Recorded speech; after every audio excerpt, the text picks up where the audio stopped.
Je sais pas si t'as vu, les Français achètent de plus en plus de drogue. Et attention, c'est une vraie source, ça vient pas d'un groupe WhatsApp qui s'appelle à ce qui paraît, wallah c'est vrai. Selon une étude de l'INSEE, en 2020, année de multiples confinements, plus de 50 milliards d'euros ont été consacrés à la consommation de tabac, d'alcool et de drogue. Rien qu'en France, dont 5 milliards claqués pour des produits stupéfiants, ce qui comprend majoritairement du cannabis, mais aussi de la cocaïne et d'autres drogues dures comme le crack et l'héroïne. Et on note une augmentation de 7% comparé à 2019. Alors l'INSEE explique ça par les conséquences psychologiques des différents confinements et les réseaux sociaux qui permettent malheureusement de se procurer de la drogue plus facilement. Et bah c'est chaud les conséquences du Covid, dis donc.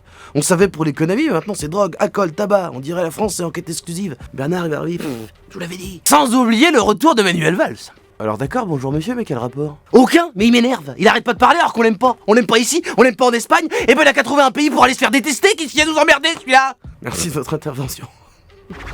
Je sais pas si t'as vu l'abstention record chez les jeunes pendant l'élection régionale. Le premier tour du 20 juin a été marqué par une abstention record de 66%. C'est-à-dire que sur 47 millions de personnes en âge de voter, 30 millions se sont pas déplacés. Surtout chez les jeunes et les classes populaires. La raison invoquée, c'est un manque de confiance générale dans la classe politique. Et depuis, alors là, tous les partis se renvoient la balle pour savoir qui est responsable. Il y en a qui accusent le gouvernement, d'autres disent que c'est à cause du Covid, du déconfinement, de la veille de la fête de la musique. Et d'autres comme Marine Le Pen disent qu'il faut se bouger et qu'il faut arrêter d'être feignant. Non mais ça va pas, elle nous engueule celle-là, on est où? Ce qui est intéressant par contre, c'est que personne ne parle de plusieurs petites choses. Par exemple que pendant cette campagne, tout le monde a parlé de la présidentielle et jamais des régions. Mais aussi d'immigration, de sécurité, d'islam, d'Éric Zemmour, de la grosse mandale de Macron. Alors que c'est pas du tout le sujet. Vu que ça, les régions, elles y peuvent rien. Puisque c'est pas le travail des régions, ni des départements. Et concernant les jeunes, on peut voir que le président de la France, pour les séduire, il a fait un action vérité. Avec McFly et Carlito, il a invité Justin Bieber à l'Elysée pour la fête de la musique. Pendant que les jeunes place de la République se faisaient gazer, ils savaient même pas pourquoi.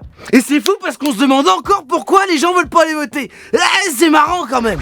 Je sais pas si t'as vu, on a la preuve qu'il y a des capotes utilisées dans Koh-Lanta. Alors si tu veux savoir qui est l'aventurier le plus chaud de ta région, eh ben va là-bas. Parce que c'est pas du tout ce que tu crois. Selon une ex-candidate, la production laisse à disposition des préservatifs. Mais ils sont utilisés pour faire du feu. Il est arrivé que des gens les prennent, les remplissent d'eau, et comme c'est transparent avec l'eau, ça sert de loupe pour réfléchir la lumière et allumer des brindilles.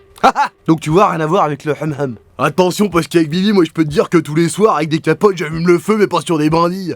Moi on parle de poutres.